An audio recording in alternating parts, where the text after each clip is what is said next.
Mahafinaritra faly indray tafahona amintsika tsirairay avy ary faly miarahaba antsika rehetra tsirairay avy ho anao izay omeny tompo fotoana, omeny tompo fahafahana izay hihaino indray ny fifampizarana na hoe hihaino ny tenin'Andriamanitra indray androany. Arabaiko ianao rahavavy, arabaiko ianao ranadahy izay velonay na mitovy amiko rehetra amin'ity anio ity ary tononoko amin'ny tokantranonao ny fiadanan'i Kristy izay raha teo ny havatra ny tompo amintsika hoe izay tokantrano mampandroso anareo dia tonono amin'izay tokantrano izay ny fiadanako. Ka hitako fa mampandroso ity tena hafatr'Andriamanitra ity indray ianao ao amin'ny fonao, ao amin'ny tokantrano izay misy anao, any amin'izay toerana misy anao any anaty fiara na tsy haiko dia mampandroso izany ny dikany rehefa mandray sy mihaino ny tenin'Andriamanitra toy izao ao amin'izay toerana misy anao dia izay zany hoe tanteraka any aminao nampandroso ny hafatr'Andriamanitra androany ilay hoe fiadanana hanjaka hanapaka ao amin'ny fiainantsika fa indrindra ao amin'ny fontsika. Amen. Halleluja. Tonga eto amin'ny fanetretena lehibe indray ary tonga amin'ny fotoana izay handrenesantsika indray ny tenin'Andriamanitra na hoe ny hafatr'Andriamanitra amintsika tsirairay avy indray amin'izao fotoana izao. Mialohan'ny tena hidirantsika ao amin'izay hafatr'Andriamanitra izay tokoa dia tsara mampahafantatra antsika tsirairay avy nizanizy ianao mihaino manaraka an'izao pejy izao na ny ato amin'ny YouTube ihany koa dia tsara ny mampahafantatra fa ny fikambanana ato amin'ny fiomanana miomana ho any an-danitra dia omeny tompo lohateny na thème zany isaky ny volana miova dia omeny tompo an'ity volana mety indray isika amin'izao fotoana izao dia nahazo an'izay lohateny na hoe thème izay ny hoe fanekena.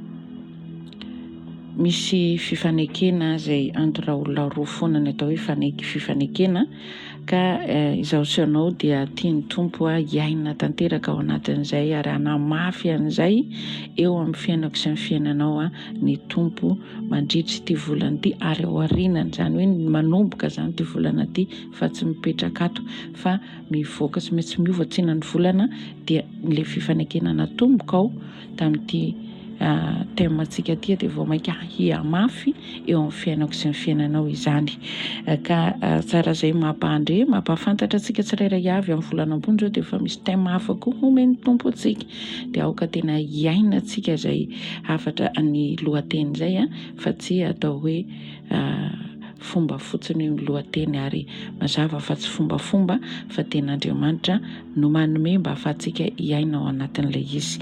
Amen. Eny ary hiditra any amin'ny hafatr'Andriamanitra isika raha mety ianao dia hivavaka aloha tsika, hivavaka indrindra ho anao izay voasambany manaraka ny pejato dia ny zavatra rehetra rehefa tsy misy vavaka mialohan'ny hanaovana azy dia tsy manjary ny toy ny hoe tsy mety izany ary tsy misy fahombiazana fa rehefa asianao vavaka atao amin'ny anaran'i Jesosy ny zavatra rehetra dia misy fahatanterana, misy fahombiazana. Noho izany hivavaka tsika. Ianao hivavaka ao amin'ny tenanao dia sady hivavaka ho ahy satria izaho ilay hitondra ny tenin'Andriamanitra fa izaho ihany koa mila an'ilay teny. Tsy hoe miteny aho dia olona afaka ao anatin'ilay teny fa izaho mihitsy aloha no nomena azy izay vao hanome aminareo izay ilay hoe izay nahazo maimaimpoana dia mandehana mizara maimaimpoana ka izara maimaimpoana amintsika tsirairay avy indray izany ny tenako eto amin'ny fanetretena lehibe. Ndao ohatra isika hivavaka akipio masonao dia mivavaha ho ahy ihany koa. Halleluja. Ray masina tsara indrindra rainay amin'ny anaran'i Jesosy ianao.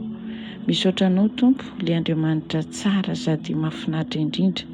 Misaotra anao ny amin'ny fitiavanao, misaotra anao ny amin'ny faharetany famindrapo amin'ny olombelona mandraky teny androany indreto izahay afaka manongila tsofina indray, afaka ho ampiasaina indray anao zao hafatra hitondra zao hafatra zao hitory ny teninao Andriamanitra. Misaotra lehibe anao fa nany fotoana anananay tsirairay avy eto na iza eto na iza mihaino na amin'ny fotoana ahoana izy mandrendro hafatra zao dia izay le fotoana nanindrenao azy dia tsy avy taminy fa avy taminao. Noho izany efa misaotra sahady noho ny amin'ny fotoana Andriamanitra, misaotra sahady noho ny amin'ny teninao Andriamanitra, misaotra ho anay olombelona tsirairay avy ataonao fitaovana ho fantsina ny amin'ny fifampianarana, ny fifantsiana, ny fifampatsekivana, ny fifampitondrana ao amin'ny tsara makato aminao.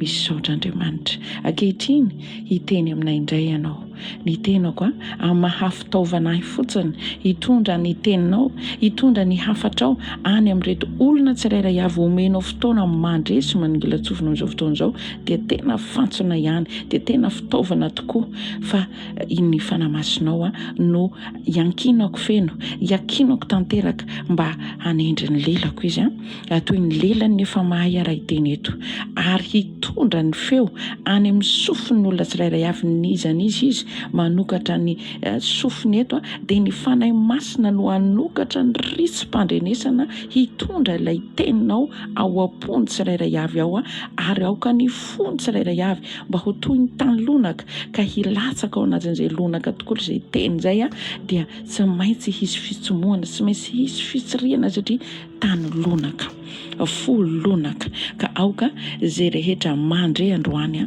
dia samy tsy hisy hiala-maina na ny mitondra ny hafatra na ny mandray ilay hafatra dia samy hahazo tombon'izay tsirairay avy ampiasao afany masina ary miasa feno eto ianao fa tsy misy ninona ho vita eto ratsy ianao no ho hiasa eto androany. Noho izany mahatoky ny fiasanao izay ary mahatoky fa hanome ny anjara sahazo any fananay tsirairay avy ianao androany mba handraisanay sy hinananay ny teny avy amin'ny Kristy indray. Ka mitenena Tompo fa indreto izay rehetra vonoka andrianao izao teny izao hafatra izao dia ho zaraiko amin'ny analany anaran'ny Jesosy Kristy. Halleluja. Amen. Amen. Halleluja. Eny ary havako isany satria sika ny vonona amin'ny foa mampanara manontolo hiaino ny tenin'Andriamanitra dia rehefa miaino dia mifantoka fa tsy hoe sady arianao aty mijery ery maso sady mamadika Facebook sy ny sisa fa mifatoa tsara eto amin'ny fianonao tenin'Andriamanitra mba handraisanao zavatra, mba hiaina ny fanahinao rehefa mandreny amin'ny tenin'Andriamanitra. Eny ary satria nefa ny lazaina teny am-boalohany hoe fanekena ny lohateny na ny temasika atao anatin'ity volana May ity. Ka raha nahazo izay fanekena izay tokoa sika dia misy fifanekena ho atao zany atao amin'ny Tompo ary efa niainana dia mbola ho amafisina zany izany fifanekena izany. Mialohan'ny tena hamaka isika ny ten'Andriamanitra na hamadio amin'ny Baiboly dia tsara ilaza fohy vitsivitsy zany ny hoe iza avy moa ny olona ny fanaiky tamin'Andriamanitra nanaika hanao ny asa nanirahany Tompo azy ka nahitana vokatra ary tanteraka izany. Ny Baiboly dia anankiroa, ny testamenta vaovao sy ny testamenta taloha sy ny testamenta vaovao. Ray ihany izy ireo fa misy moa ny taloha dia misy ny vaovao. Mahita sika ny fomba nitondran'Andriamanitra ity izao tontolo izao ity. Nanao fifanekena tamin'ny olombelona izy vao tanteraka ny zavatra rehetra, fa vao tsisy olombelona mifanaiky manao zavatra miaraka amin'Andriamanitra dia tsy tanteraka ilay izy. Izany hoe tena ilain'Andriamanitra zany ny fisiko sy ny fisinao eto ambonin'ny tany. Izany hoe tsy tonga ho azy netsy sika fa misy antony. Halleluja. Ny Andriamanitra antsika izay nampisy antsika sy ianao eto amin'izao fotoana izao dia mbola velona ary miasa mandrak'androany. Izy ho mampaniraka eto hitondra ity hafatra ity amin'ny sofintsika tsirairay avy. Voalohany indrindra Andriamanitra dia nanao fifanekena tamin'ny Noa.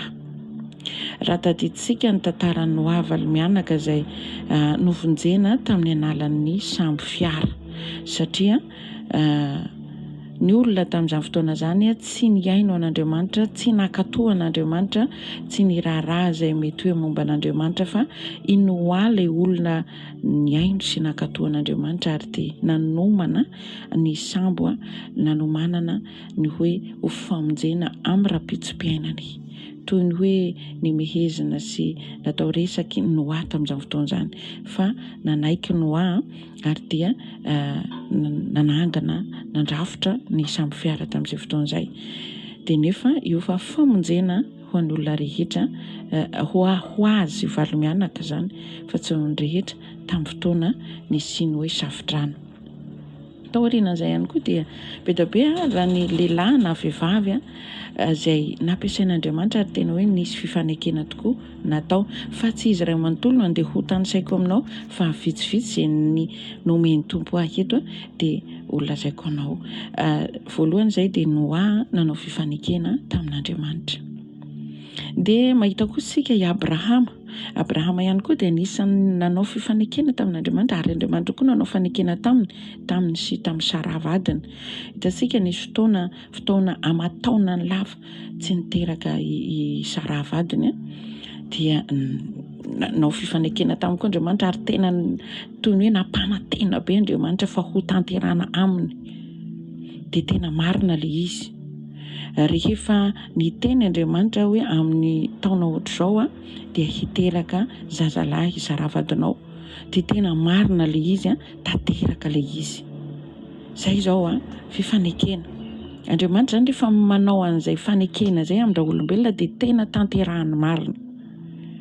Raha tianao jerena moa ny ten'Andriamanitra mahakasika an'izay dia any amin'ny Genesis toko 2:20 any dia vakio izy rehetra na dia tsy izy rehetra fa ety ambonimbony fotsiny ohatra ny hoe amin'ny 1:15 dia manambara mahakasika an'izay hoe fahazahoan'ny Sara ny zazalahy izay izany hoe Sara ilay vadiny Abrahama izany. Izay izao dia tanteraka ilay izy. Nisy ihany koa ny hitantsika fa Andriamanitra rehefa ilay milaza amin'ny teny ohatr'izay dia tena tanteraka tokoa. Nisy ihany koa tamin'ny fotoanan'i Mosesy ihany koa dia anisan'ny lehilahy izay natsoin'Andriamanitra nanaovany fifanekena mihitsy na tena zava-dehibe rehefa miantso Andriamanitra dia toy ny hoe tsy havelany raha tsy tanteraka ilay izy. Tamin'ny fotoanan'ny Mosesy izay toy ny hoe natao izay fomba fanenahan'Andriamanitra tamin'ny endrika lelafo tao amin'ny inizy rohimemy izay moa ny anaran'izay dia tamin'ny fotoanan'izay dia nisy fisalasalana i Mosesy nanatona ny afo io lelafo nefa tao anatin'io Andriamanitra no niresaka tamin'ny Mosesy hanao inona haniraka ny Mosesy andeha haka sy hanafitra ny zanak'Israely teo an-tanan'ny Farao. Dia hitantsika an'izay niteny an'izay tamin'ny Mosesy Andriamanitra fa rehefa avy eo tena marina ilay izy na dia toy ny hoe tantara lava tafavoaka ny zanak'Israely fa tanteraka ilay izy. Hitantsika amin'izay izay ilay tena hoe Andriamanitra mifanaiky amin'ny olombelona ary manatanteraka ny teniny. Raha tsy haka ohatra ihany koa ny tenako amin'ny fanetrentena lehibe no ilazako hoe izaho koa dia efa nifanena tamin'Andriamanitra ary efa nomeny teny aho na notaniana teny aho dia nomeny aho ilay teny dia nanaiky aho. Dia izaho hitanao eto afaka mitondra ny tenin'Andriamanitra na afaka manaiky ho hirak'Andriamanitra. Marina koa anao ny amin'izay dia rehefa novangin'Andriamanitra aho tamin'ny alalan'ny teniny tao amin'ny Baiboly tao amin'ny bokin'ny Iseia toko 4:9-10 io teny namangin'Andriamanitra io dia tena hoe nitanterahako mandraka ity androany iresahako aminao ity. Rehefa ho vakianao izay ten'Andriamanitra ao amin'ny bokin'ny Iseia toko 4:9-10 izay dia ho hitanao tsara fa toy ny hoe miteny aminao ihany koa ilay teny. Rehefa nifanaiky tamin'Andriamanitra aho, rehefa niteny izay ten'Andriamanitra izay rehefa vakianao dia hoe ary nandeha ny feon'ny tompo aho nanao hoe iza no ho hirako dia namaly aho. izaho zany namaly, nanaiky aho hoe andeha inty aho, iraho aho ho hiraka aho. Andriamanitra zany manontany aloha tamiko za tsy malala zay amanginy tompo anao fa novangina nomeny tompo aho ilay teny. Rehefa naheno ny feon'ny tompo aho dia naheno an'ilay teny hoe iza no ho hirako ary iza no handeha ho hirakay. Toy ny hoe hirakay, toy ny hoe milaza olona firy izy raha ny teny hoe iza no handeha ho hirakay, zany hoe izy sy ny fanahy masina zany hiara-iasa amin'ilay olona hanaiky rehefa avy eo. Dia hoy izaho hoe inty aho, iraho aho. Dia porofon'izany izao groupe izao izay mihelipatana mihitsy satria efa tsy mionona fotsiny amina groupe kely amin'ny toerana iray fa tonga ato amin'ity tambazotra mifanerasera amintsika tonga hatrany amin'ny YouTube ny pejy ny fiomanana ho any an-danitra. Noho ny fanekeko tamin'izay fotoan'izay dia tanteraka ilay hiraka dia izy miparitaka manerana izao tontolo izao ny ilazana azy. Rehefa makasika ny YouTube dia izao tontolo izao no manaraka azy, mitory ho hiraka amin'ny olona rehetra eto ambonin'ny tany zany. Tanteraka zany ilay izy ny fisiko eto androany mitory aminao izao. Tanteraka izay nambaran'Andriamanitra fifanekena natao tamin'ny Noa, tamin'ny Abraham, tamin'ny Mosesy, tamin'ny tenako izay miteny eto. Fa akoatra an'izay be da be misy ny fifanekena atao anatin'ny baiboly ry havana. Ary tanteraka ho an'izay manaiky an'ilay izy. Ianao zao dia mahita fa ho be da be no hitanao rehefa momba an'izay fanekena izay hitanao hoe lehilahy izavy, vehivavy izavy no fanaraka tamin'Andriamanitra tato. Izay mifanaraka amin'Andriamanitra zany ka manaiky dia tena mahomby ary tanteraka. Ary zaho mino fa itsika tsirairay avy mpanaraka to miaino atao anaty fiomana ho any an-danitra sy ny mpanaraka ny pejy rehetra tena olona ho any an-danitra marina. Ataovy amen any aminao izay. Amen. Halleluja. Zay ny fampidirana foy izay toy ny manambara hoe izahay atao anaty fiomanana dia olona nanaiky ho hiraka Andriamanitra ho amin'ny olombelona rehetra. Andeha hitady an'Andriamanitra, andeha anao ny sitrapon'Andriamanitra, andeha hanaiky hiara-iasa amin'Andriamanitra. Halleluja. Avy hatrany dia jery baiboly isika sy ianao satria izay tenin'Andriamanitra izay no ho entiny eto amintsika fa fampidirana ihany ny mahakasika an'izay rehetrarehetra teo izay ny hoe nanaiky ho hiraka ny tompo hitory amin'izao tontolo izao ny fanaiky tamin'Andriamanitra zany. Amen. Amen. Ohatra tsika izay ireo baiboly tiako mba miaraka mijery ny tenin'Andriamanitra tsika sy ianao atao amin'ny boky voalohany any amin'ny Genesis ho anao izay mbola vao samba ny mamaky an'izany hoe tenin'Andriamanitra na baiboly zany dia boky voalohany ao amin'ny baiboly ao dia ny Genesis dia eo amin'ny toko 7 no jerenao dia vakintsika ery ambany ery zany avy hatrany dia ilay teny no vakintsika ary ho vakiana ny teny rehetrarehetra amin'ny anaran'i Jesosy Kristy. Genesis toko 7 dia eo amin'ny andininy 9 ary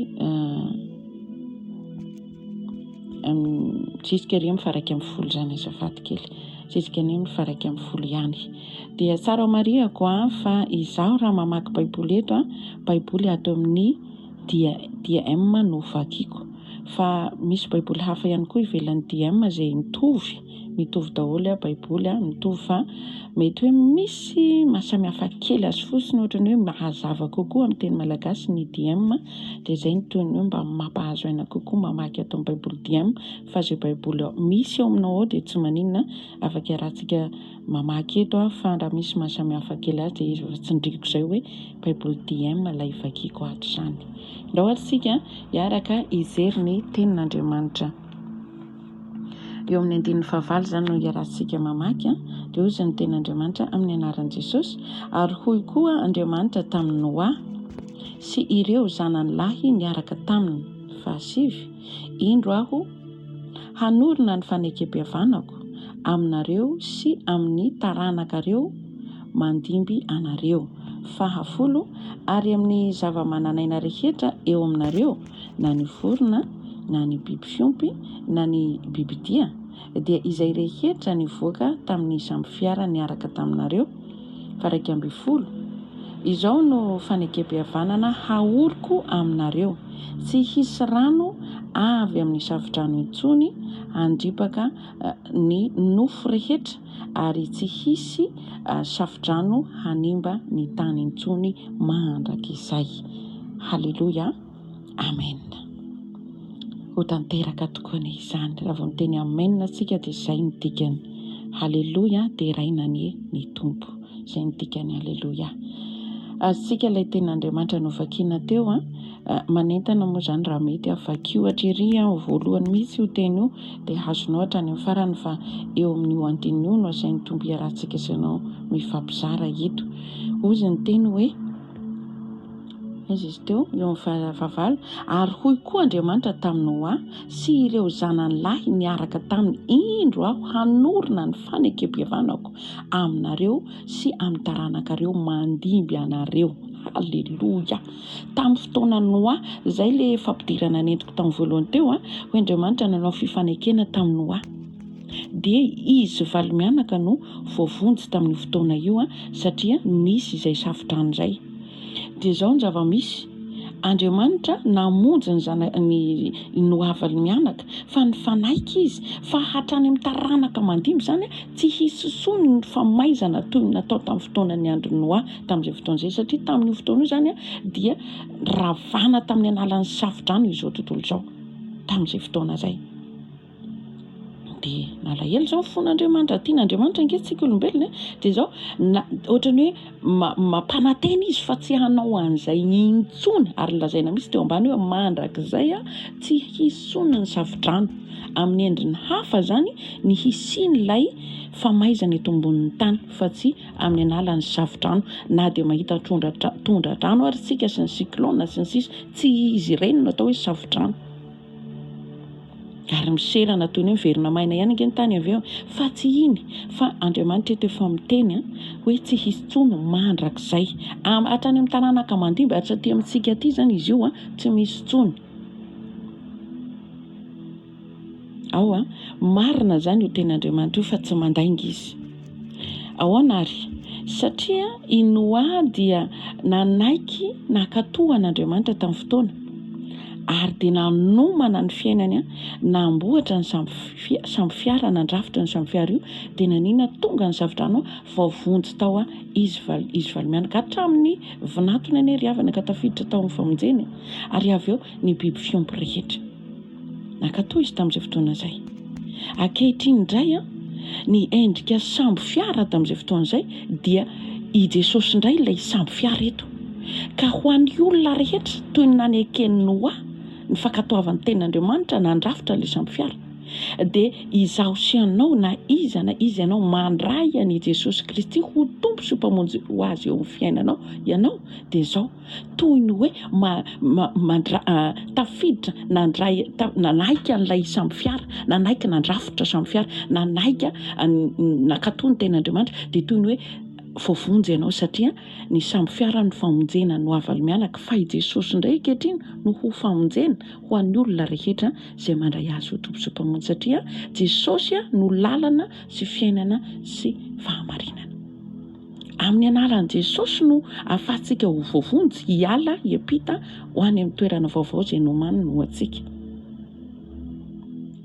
Ao ilay samby fiara zany dia Jesosy ilay izy ankehitriny, ka ho an'ny olona izay mankatoy izany na manaiky azy eo amin'ny fiainana dia lasa mahazo ny famonjena toy ny namonjena Noa valy mianaka tamin'izay fotoana izay, ary tsy ho voaringana amin'ny endriny ratsy indrindra amin'izay fotoana hitongavan'i Jesosy hitsenana azy eny amin'ny rahona lanitra, na hakan'ny olony hiala teto ho vonjena. I Jesosy no hamonjy, i Jesosy ilay hiverina eny amin'ny rahona lanitra. Tena aoka ho fantatra antsika tsirairay avy izay, aoka hipetraka ao amin'ny saina ny fo ao anatim-panahy rehetra, fa i Jesosy tompoko no lalana ahitantsika an'Andriamanitra. Jesosy no lalana azahoana fiainana hiampita hiala eto amin'izao tontolo izao. minao fa anampy anao fa ny masina mba andresen'ny lahatra anao feno amin'izay hoe ilay samby fiara dia tsy iza fa Jesosy ankehitriny ka ho vovontsika sahalany namonjenany no avalo-mianaka. Rehefa ny teny hoe valo-mianaka dia toy ny hoe anao sy ny ankohonanao. Ianao izany toy ny hoe varavarana ho famonjena an'ireo ankohonanao manodidina anao rehetra. Amen. Ry havako, aoka tsy misy hanadino ny fifanekena izay efa natao teo amin'Andriamanitra. Izaho anisany efa nandrain'i Jesosy ho tompo sy mpamonjy ho ahy teo amin'ny fiainako nifanaiky taminy. Ianao ihany koa niza ianao efa nifanaiky nandray an'i Jesosy ho tompo sy mpamonjy ho azy teo amin'ny fiainana. Dia izao aoka tsisy hanadino izay fanekem-pihavanana izay toy ny hoe ny fampihavana tamin'Andriamanitra. Tsy na rehefa mifanaiky ny fifanekena angery havana sy misy olona roa foana. Jereo ny mpivady dia mifanaiky eo anatrehan'ny fiangonana, eo atrehan'ny ankohonana rotota, mifanaiky eny atrehan'ny mifanjakana. Hitantsika misy fifanekena ao dia mifanao siny dia mpivady izy roa manomboka eo. Dia tafaradalana izy roa satria mifanaiky. Isika sy ianao koa rehefa mifanaiky amin'i Jesosy Kristy mandray azy eo amin'ny fiainana dia tafaradalana aminy satria nifanaiky taminy.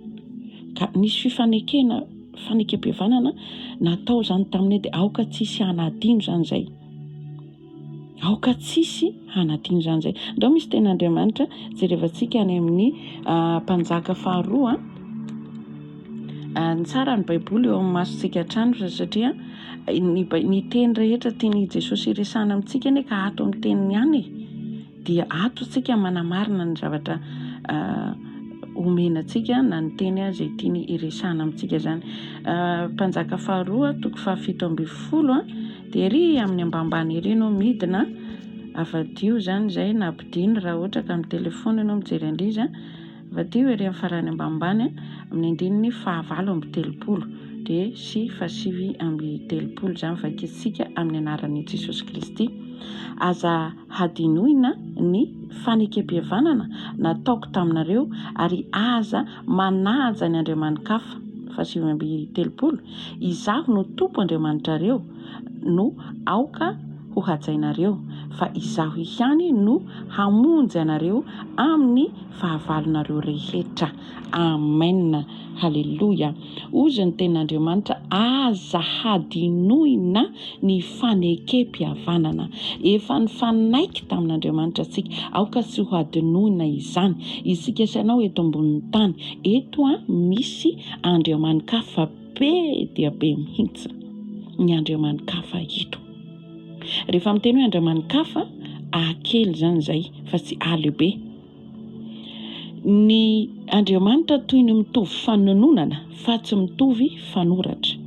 Ka aoka hijery sarintsika n'le miteny andriamanitra foana fa ataovy amin'ny sainao hoe alehibe le miteny rehefa miteny andriamanitra lehibe tsika. Rehefa miteny andriamanikafa dia akely izany izay. Ka eto ambonin'ny tany feno an'izay andriamanikafa izay ka aoka isika zanak'olombelona na izy ianao na izy. Ny indrindra fa ianao izay fanandray an'i Jesosy ho tompo azy teo amin'ny fiainana izao tandremo ny manaiky sy manaja ny andriamanikafa izay tena misy eto amin'ity izao tontolo izao nametrahana antsika sy ianao ity.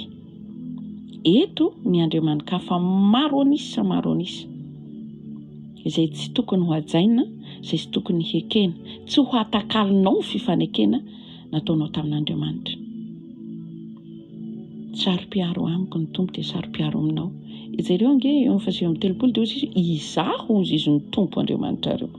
Izy no andriamanitra antsika, tsy manana andriamanikafa ankoatra azy isika rehetra. Jesosy Kristy irery ihany no naneho fitiavana lehibe namono ny ainy teo amin'ny hazo fijaliana. Tsy misy olona mahavita izany. Na akory fanehom-pitiavana amina mety vady na olon-tiana tsy nisy nahavita ny vitan'i Jesosy. Izy ilay andriamanitra. Izy irery ihany izany no andriamanitra mila hajaina, hekena sy tiavina, ankatoavina. Izy irery ihany. Saro-piaro izy. Hajao ny andriamanitsika ry havana. Toy ny hoe raha ny vadinao izao miteny zavatra dia ankatoavinao satria noho ny fitiavanao vadinao dia izay teneniny dia hajainao izy. Eny ary, manaiky ianao fitiavana ny dikan'izay. Raha tsy tianao angazy tsy nivalivalianao sady nitsiratsirainao izy fa ny fitiavanao azy dia ekenao mora izy amin'ny zavatra ananarany ianao. Eto koa izany ny tompo efa niteny izao ny Andriamanitra ireo, izy no mila ekena hajaina dia rehefa avy eo koa izy tsy hoe ajao fotsiny fa manao zavatra ao fiainantsika izy dia aninona miaro antsika amin'ny fahavalo, satria ety amin'izao tontolo izao izany teny no ahitana ireo karazana fahoriana, ny fahavalo, ny fampahoriana sy ny sisa rehetra, fa io Andriamanitra io rehefa mifanaiky aminy dia miaro izay ilay hoe avako ny oloko, miaro antsika izy amin'ny ratsy rehetra, amin'ny fahavalo rehetra misy eto ambonin'ny tany na ny andriamanikafa izany. Ka rehefa nifanaiky taminy ianao izany dia ho saro-piaro izy. Aoka tsisy anao tsinotsinona ny Andriamanitsika. Ny tompo mihitsy mantsy no tena tiantsika, izay no tena marina. Izy no tiantsika voalohany ary izy koa no niantso ahy toy izao eto aminao izao, niantso antsika rehetra ary rehefa niantso antsika izy dia te hionona amintsika izy dia te haniraka antsika izy hitondra fahazavana any amin'ny izao tontolo izao na ny zentilisa izay tsy mbola manana an' Jesosy. Zay izany, rehefa io Andriamanitra tompo io no miantso ary mifanaiky taminazy ianao dia monina ao amintsika izy dia satria izy ilay fahazavana dia izay mandray azy dia mitondra fahazavana amin'ny fiarahamonina, amin'ny manodidina amin'izao tontolo izao. Izany hoe izay olona mifanaiky amin'i Jesosy izany dia onenan'i Jesosy dia manazava eo amin'ilay toerana misy azy na izay faritra misy azy, fa indrindra amin'izao tontolo izao.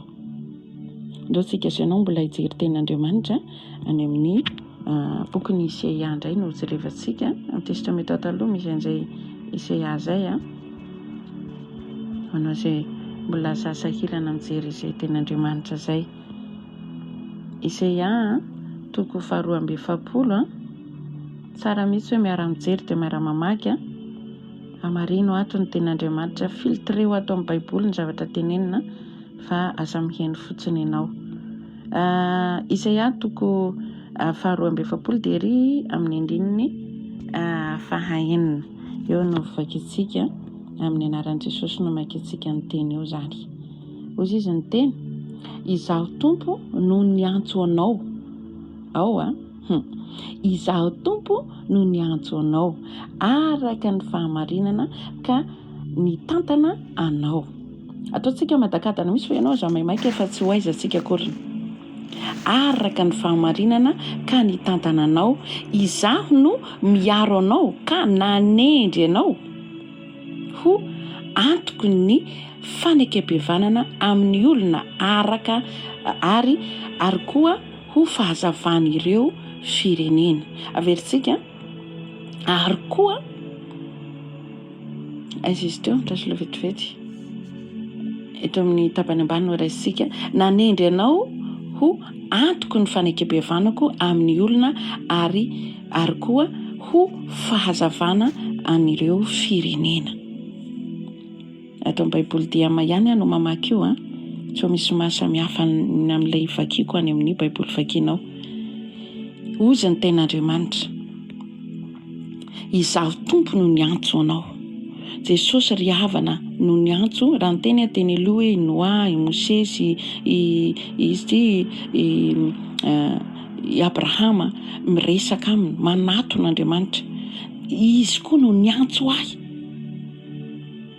hiara ifampitondra ho any amin'ny fonenan'Andriamanitra antsika sy no any amin'ny toy ny hoe miara-miomana dia ny ambonin'ny tany fa andeha ho any amin'ny toerana man Jesosy. Antsika miantso ahy dia miantso anao niza izay nahay nangolan-tsofina nandre ilay feo fiantsoana dia namaly ilay antso dia itsika sy ianao izany ilay ho apetraka manendry antsika sy ianao izy hametraka antsika ho fahazavana ety amin'ity izao tontolo izao ity.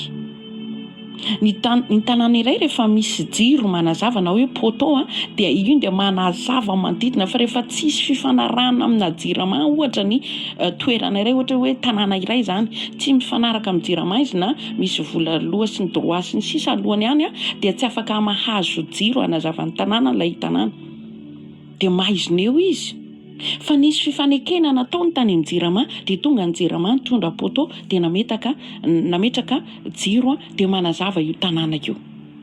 Dia ohatran'izay koa zaho sy ianao. Za zao dia nifanaiky tany amin'ny Jesosy, hitondra ilay fahazavana ety amin'ny manodidina ahy, hitondra fahazavana ety amin'ny sofinao, ety amin'ny fiarahamonina misy ahy. Nisy fifanekena aloha natao tany ambadika, zay vao tonga tazanao hoe nisy fahazavana avoaka. Haleloia. Miteny ny ten'Andriamanitra, zaho dia efa mandray an'ilay satria zaho moa zany nomena azy ka ianao tokony mandray ao anatin'izany hoe izy ianao amin'izao. Ianao ve anisan'ilay olona efa nifanena tamin'i Jesosy ka nifanaiky taminy ary nanaiky ho hirany an'ity izao tontolo izao misy antsika ity. Ho hiraka izany. Fa satria izy mihitsy ny miantso mitady olona hiara-iasa aminy Jesosy fa tsy vita ny famonjena raha tsy misy olona mifanaiky aminy. Hiditra lalina isika fa tena io Andriamanitra io tena tiantsika olombelona. Tena tiantsika olombelona. Fa zao aloha ndao samia mitazona tsara ny fifanekena izay efa natao teo amin'Andriamanitra. Tazoma mafy izay rahavavy, tazoma mafy izay raha natahisana eo. Niza ianao fa nifanaiky tamin'Andriamanitra. Tsy ohatra ny mpivady nifanaiky ka nisy ny zavatra hita sy ny akanga tsara soratra tany ambadika tany dia nariana indray ilay vady nifanekena. Tsy ohatra izay tsika rehefa nifanaiky tato amin'Andriamanitra. Tsy hoe nahita zavatra tsaratsara lavitra amin'ny ohatran'izay mety hitanao maso ianao dia adinonao ilay fifanekena natao tamin'i Jesosy. Tazomy ny famonjena, tazomy tsara ny fifanekena izay efa nataonao teo amin'Andriamanitra. Izay voasoratra ozy ny ten'Andriamanitra dia voasoratra, efa voasoratra any an-danitra ny daty, ny ora, ny andro, ny volana, ny fotoana ny fifanekena izay nataonao tamin'ilay fotoana. Ndao izay ten'Andriamanitra sika any amin'ny Baiboly any amin'ny Hebreo indray no vakisika vetivety.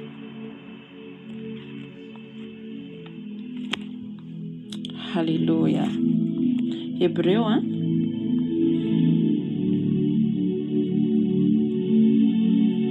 aoka sika ho avitribitrika ho sika izay efa nomen'Andriamanitra ny teniny, ho sika sanao izay efa nifanaiky marina tamin'Andriamanitra, aoka tena hijoro ary hitazona ny fifanekena, hitazona ny famonjena izay efa io ny afaka vototra afaka tsy teny aminao tsony io, afaka miala aminao zany izay fifanekena nataonao izay.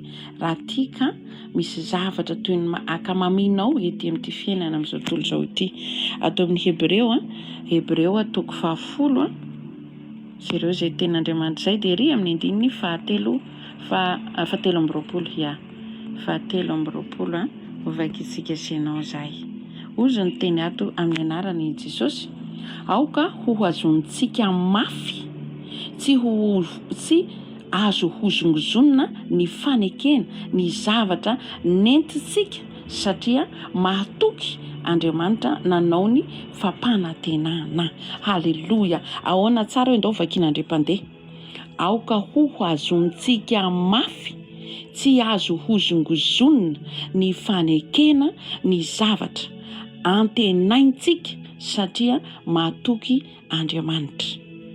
Ndao ho tazomina mafy io fanekena.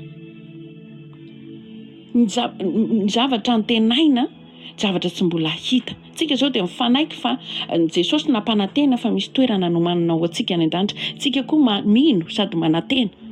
Dia nieketsika Jesosy hiara-dia aminy tsika ary ho avy ny fotoana ho hitantsika izay toerana izay. Aoka zany tsy ho ravany aminao zany zay manko afaka ho voahozongozona, afaka ho adinodino. Fa indrindra ny amin'izao fiainana izao feno fahasarotana, feno olana maro anisy izay mety mahavoahozongozona io fifanekena efa natao io. Laza adinodinonao hoe ianao nge fa zanak'Andriamanitra, ianao nge fa novidiana tamin'ny analan'ny rany. Lasa adinodinonao ny fisian'i Jesosy teo amin'ny fiainanao fa nohony amin'ny zavatra marobe manakorotana ny saina amin'izao tontolo izao. Dia voahozongozona ary tena afaka tafahala mihitsy raha afaka tsy tsaroanao ny fisian'i Jesosy teo amin'ny fiainanao ary na ny fifanekena raha adino tanteraka. Tandremo aoka ho azonina mafy, tany mafy zay anananao mba tsisy haka ny satro-boninahitra ao rehefa isika isanao ilay mifanaiky hiara-iasa amin'ny Kristy dia mitondra fanahy ato amin'ny fanjakan'Andriamanitra dia misy valim-pity izany miandry any an-danitra dia io ilay satro-boninahitra. Ka io zany raha ohatra ke ety ambonin'ny tany ianao no misy izay fahavarim-barianina vohozongozona dia raha io dia lasa tsy eo an-dohanao intsony ary tsy ahazo an'ilay mari-boninahitra na mari-pakasitrana ianao rehefa tonga any an-danitra na mety tsy ho avy any an-danitra mihitsy aza. Ianao mihitsy ny tsy ho tafiditra any satria ny ravahanao dia ny verin-dalana ny dikany izany raha tia tsy mihazona tsara ny fifanekena. Ndao tazomina mafy zany ary hazomo tena io koa tsy voatazona fotsiny ty raha dia tazomiko ty dia tsy alaiko intsony ty fa miaraka amin'ny Jesosy ianao. Tsy misy mahavita tena ary kely ny herintsika tsy mahazo ninona izay hery kely any amintsika any fa io Andriamanitra io fanahy masina miaraka mitoetra amintsika io no mihazona azy aty amintsika. Izany hoe aza miala ato amin'Andriamanitra zany. Tazomy mafy ny famonjena efa azonao. Ianao ilay anisan'ny olo-tsambatra izay hahita ny toerana noman'i Jesosy any an-danitra. Fifanekena natao taminao, anao inona ny antom-pisiko sy ny antom-pisinao eto hamonjy fanahafa hitondra ny fahazavany Kristy satria izy ilay fahazavana no nakseptenao nampandrosoanao teo amin'ny fiainanao dia mitondra ny hazavana, mitondra fahazavana sy famonjena ho an'ny hafa zany itsika isanao eto aloha. Hatreto izay aloha ny eto antsika isanao. Mitondra fahazavana amin'izao tontolo izao. Farany amin'ny ten'Andriamanitra. Farany amin'ny ten'Andriamanitra. Raha nanao fifanekena Andriamanitra nanomboka tany amin'ny Noa dia ankehitriny nanao fanekena tamin'i Jesosy Andriamanitra ho famonjena sy ianao. Efa nentiko teny amin'ny fiandohana izay teny izay hoe tamin'izay fotoana izay ny sambo fiarany toy ny hoe endrika namonjena no avy mianaka fa ankehitriny Jesosy izay raisitsika eo amin'ny fiainantsika indray ho famonjena. Afaka hamonjy antsika miala eto amin'izao tontolo izao raha tia ka anisany nandray an'i Jesosy ilay olona. Niala dia amin'i Jesosy ilay olona, niala tamin'ny fahotana, niala tamin'ny fitondran-tena tsy mendrika ka nandray an'i Jesosy amin'ny fiainana dia hahazo ny famonjena izay olona izay. Andao ten'Andriamanitra farany ho vakintsika ato amin'ny Hebreo ihany satria ato amin'ny Hebreo sika fa any amin'ny andininy any amin'ny toko indray toko 2:12 no ho vakintsika dia midina ery ambanimbany ery indray koa tsika ery amin'ny andininy 7:20 7:20 no vakintsika andininy anankiroa zany no vakintsika senao dia ozy ny teny ato amin'ny anaran'i Jesosy ary diany koa ny farany ho vakintsika hoe ary koa ny fiangonana ivorian'ireo zanaka mahalala an'Andriamanitra toa lahy matoa dia ireo voasoratra anarana any an-danitra. Aleloia. Ny efa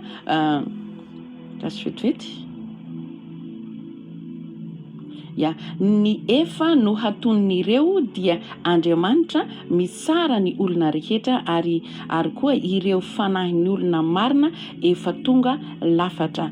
Ny efa no haton'ireo dia i Jesosy mpanalalana amin'ny fanekempihavanana vaovao ary koa ny rany nafafy izay miteny tsara lavitra noho ny rany Abela.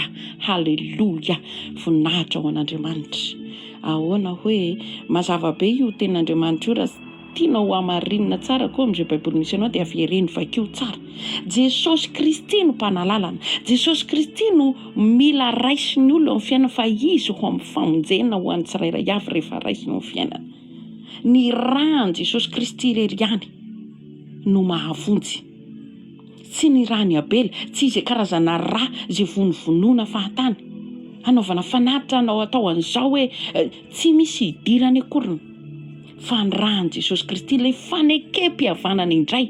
Raha tsy nanaiky zany Jesosy, anaiky ho alazadra, anaiky ho vonoina teto ambonin'ny tany dia tsy nisy famonjena azontsika sianao teto. Ary tsy fantatra hoe ohatra ny ahoana zany izaho sianao io androany raha tsy nanaiky Jesosy. Io rany Jesosy Kristy io ilay fanekena vaovao indray hamonjena ny olona rehetra eto ambony ity tany ity. izy lay fanan'olona marina, izy lay tonga lafatra Jesosy rery ihany ry havana, tsy misy zay milaza fa ho izy, zay milaza fa Andriamanitra zay tsy haiko zay Andriamanitra fantatra ho any, fa i Jesosy rery ihany no tonga lafatra, ary tsy misy olona tanteraka eto ambonin'ny tany tsy mahavonjy ny zavatra rehetrarehetra fa Jesosy rery ihany no mahavonjy. Efa nifanaiky tamin'Andriamanitra izy, nanaiky tonga teto ambonin'ny tany izy. Ko famonjena azy ianao ry havana, halleloja. Ka tsy ataontsika tsinitsinony zany. Izy ilay mpanalalana, izy no lalana sy fiainana ary fahamarinana. Jesosy Kristy ny lalana ahafahantsika mahita n'ilay toerana vaovao. Jesosy Kristy ilay lalana ahafahantsika mahita n'Andriamanitra indray. Ka raha tsy eo amin'ny fiainanao zany Jesosy dia tsy fantatr'Andriamanitra ianao iza ianao, satria tsy hitany eo aminao Jesosy. Fa mila hita n'Andriamanitra eo aminao Jesosy. Izy no lalana. Izy ny ten'Andriamanitra tao, ny mpanalalana, fanekena vaovao. Amin'izao vaninandro zao betsaka ny olona izay variana amin'irehaka ty fiainan'ity ry havana. Mila asa ianao hifanaiky amin'Andriamanitra, hitaona ireto olona maro be izay ivelan'i Kristy ho ato amin'ny famonjena. Hitondra an' Jesosy, hitondra ny anaran'i Jesosy mba hanolo-tena ho an' Jesosy ny olona hibebaka hiala amin'ny Ezipta nisy azy. Raha nahita sika ny any amin'ny tantaran'i Mosesy tamin'ny fotoana namonjena ny zanak'Israely. I Mosesy dia anisan'ny fanaiky tamin'Andriamanitra tamin'ilay hoe le nilazaiko teny amin'ny fiandohana hoe niseho tamin'ny analan'ny lelafo Andriamanitra tamin'ny Mosesy. Dia teo izy nifanaraka teo izy Andriamanitra ny hoe andeha irahany Mosesy hanavitra ny zanak'Israely tany amin'ny tanan'ny Farao, izany hoe tany Ezipta izany. Dia sarotra tamin'ny Mosesy ihany le izy fa nanaiky Mosesy moa zany. Dia rehefa tonga ny fotoana lava raha mandinika an'izay baiboly izany sika dia mbola be ny karazana loza natrangan'Andriamanitra tamin'ny tanànan'i Ezipta sy niaraka tamin'ny Farao tamin'izay fotoana izay vao tena afaka zanak'Israely. Fa tanteraka foana nefa ilay teny. Dia izay zany ohatra ny hoe izay olona mifanaiky sy makatoa an'ilay fifanekena tamin'Andriamanitra dia tsy maintsy tanteraka ny famonjena. Ka izaho sy ianao androany ilay mifanaiky tamin'Andriamanitra ary anaiky ho iraka Andriamanitra amin'izao tontolo izao. Be da be ny olona mbola any Ezipta amin'izao, be da be ny olona mbola voafatotra amin'ny fahotana mamatotra azy toy ny hoe endrika Ezipta honenany, manandevo azy io fahotana io, mamatotra azy io, te hiala ao izy. Ny zanak'Israely tao amin'ny tany Ezipta izay tena hoe nandevozan'ny Farao tamin'ny fanompoana maro, tsy afananoatra fa narary ny fon'Andriamanitra, nalahelo ny fon'Andriamanitra satria Andriamanitra efa nifanaiky tamin'ny Abrahama, Isaka ary Jakoba. Dia nifanaiky tamin'ny Mosesy zany Andriamanitra hoe andana alao ny oloko fa hovonjena ho alaina tao amin'ny tany Ezipta, hoentina any amin'ny toerana izay tondra dronono sy tantely, hanao fanompo-pivavahana. Isika sy ianao eto zany iran'Andriamanitra indray. Ianao raha anamarina izay ten'Andriamanitra ao amin'ny iny izy ry teo le niteneniko tao momba ny Mosesy tamin'ny fotoana ny fanenahany Mosesy tamin'Andriamanitra tamin'ny anaran'ny lelafo any amin'ny Exodosy toko 7 andininy voalohany vakio ray manontolo misy hatrany amin'ny 2:20 any ny farany azonao vakiana tsara, verifie ao izay fahamarinana teny izay fa tena hoe i Mosesy mifanaiky tamin'Andriamanitra ary dia nandeha tokoa Mosesy rehefa avy eo. Dia isika sy ianao zany ankehitriny hifanaiky amin'Andriamanitra hamonjy fanahafa eto amin'izao tontolo izao fa voafatotra ny olona ry havana. Tian'Andriamanitra ny olona mba hovonjena ary hoentina any amin'ny toerana tany tondra dronono sy tantely, hanao fanompoana azy. Hitantsika tian'Andriamanitra halaina any amin'izao tontolo izao zany ny olona izay mbola ivelan'i Kristy amin'ny analako sy amin'ny analanao no ampiasaina any amin'izay. Dia rehefa afaka ny olona mibebaka amin'ny fahotany dia lasa tian'Andriamanitra izy, lasa manompo an'Andriamanitra izy. Izay tsy inona ny tena tanjon'Andriamanitra mba hanompo an'Andriamanitra fa tsy hanompo ny Farao ny zanak'Israely tamin'izay fotoana izay. Ka i Mosesy no fitaovana iray izay ho ampiasaina hamonjena azy ireo. Isika sy ianao ilay maka ny toeran'i Mosesy indray androany, mifanaiky amin'i Jesosy Kristy dia manaiky ho iraka Andriamanitra dia hamonjy ny Saintilisy andeha hanao fanompo-pivavahana diany mbola eto ambonin'ny tany, satria efa tsy ho ela intsony Jesosy dia hiverina eny amin'ny raon'ny lanitra haka ny olona. dia tsy ho voavonjy nefa ireo raha tia ka tsy miasa le olona ny fanaiky tamin'Andriamanitra izaho sy ianao zany ry havana. Ary ny ankohonana rehetra, ny ankohonana ranofo, ny ankohonana ra-panahy mba ho tafiditra amin'ny famonjena sahala ny Noa hatramin'ny vinato tafiditra ao. Mino fa ianao dia anisany efa nanaiky ary tena anaiky ho iraka Andriamanitra, tsy hafahafa ntsony, tsy homenatra intsony hitory ny filazantsara, hitondra ny fahazavana eto amin'izao tontolo izao, tena hoe ho famonjena ny hafa ny fisiko sy ny fisinao. Amen. Halleluja. Izay sy izay ry havana ny tenin'Andriamanitra. Mino fa nisy kely na dia kely indrindra tsy maninona izay voarainao tao ankatoavy zany. Ankatoavy zany. Amen. Vavakitsika. Halleluja. Ray masina tsara indrindra. Makasitraka feno anao zahay ny amin'ny hafatrao, ny amin'ny teninao, ny amin'ny fifanekena indray. Eto izahay amin'ity an'io ity, amin'ity androany ity Jesosy, le olombelona mifanaiky aminao indray. Anaiky ho iraka ao ety amin'izao tontolo izao. Hitondrana fanahy hafa indray hiaraka aminay, hiditra ao amin'ny famonjena, hiditra ao amin'ny fanjakan'ny lanitra, izay toerana vaovao no manana ho anay. Ianao nefa mila acceptenay, mila raisinay eo amin'ny fiainanay aloha, satria tsy afaka hitaona fanahy hafa izay raha tsy mbola manana anao aloha. Tsy maika hitory izay, tsy maika hamonjy fanahy hafa izay. Fa mila ianao aloha ny mahamaika voalohany. Ialanay aloha ny mamatotra anay teo aloha. Ny Ezipta nanjaka teo amin'ny fiainanay, fa ho tana izay namatotra anay, mibebaka any amin'izany zahay, dia rehefa avy eo manatona anao, dia mangataka ilay ranao, izay rà vaovao, rà famonjena ho anay, io le andio ny fahotanay, rehefa avy eo zahay mitondra fahazavana ihany koa ho an'ny hafa Jesosy. Indreto izay mifanaiky aminao ny ato amin'ny fiomanana, ny olona tsirairay avy ny izan'izy mandre androany. Hifanaiky hitondra fanahy hafa ho any amin'ny fanjakana no maninao Jesosy. Ampiasao izay meo anay tsirairay avy ny hery hamonjena fanahy hafa. Marina izay ntilisa variana amin'iraiky ny fiainana. Marina ny olombelona izay tena ho voafatotra ny velany valanao Jesosy. Indreto izahay olombelona efa nifanaiky taminao, meo anay ny hery hamonjena fanahy hafa. Hitondra fahazavana eny amin'ny fiarahamonina, eny amin'ny manodidina izahay, satria ianao le mazava.